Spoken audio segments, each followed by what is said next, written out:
Welcome to episode 674, Julian Robertson, 10 Lessons. This is an outline of episode 674, lesson 1 to lesson 5. This is an outline of episode 674, lesson 6 to lesson 10. Lesson 1, he's a value investor, and this is a surprise to me. I don't think that's one thing where I differ from the rest of the world. I don't think the FANGs or the tech stocks are frothy at all. I think relative to the rest of the market, never have stocks been this cheap. This is one advantage that an old goat has. Back in the 80s, the firm I worked for, Kidder Peabody, had something called the golden 50s, or the Nifty 50. Nifty 50s, and these were stocks that sold from 50 to 80 times earnings, and there was a huge amount of them. None of them of the caliber of Google, Facebook, and Microsoft and those companies. Lesson 2, his recruiting criteria: integrity, intelligence, ability to get along with others, and competitiveness. But competitiveness is the best indicator of future success. The test will test their honesty, it will test their intelligence, it will test their ability to get along with their co-workers, and it may give us some inkling into the competitiveness of the person, because we found that competitors are usually better hedge fund managers.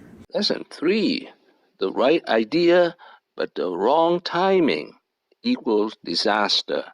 This is the case why Julian Robertson's Tiger Fund blew up in 1999. His idea was right. He was off by 1 year in timing. Lesson 4, start old. The year was 1980. He was 48 years old. Now, I hate to use the word old. A 48 years old billionaire is a young billionaire, but starting a business at the age of 48 is kind of old.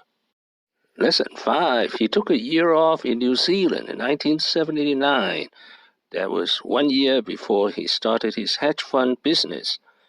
While he was in New Zealand, he wrote a novel he never published, and he also had a child there. Lesson 6, the glory. From 1980 to 1999, his Tiger Fund returned more than 30% a year.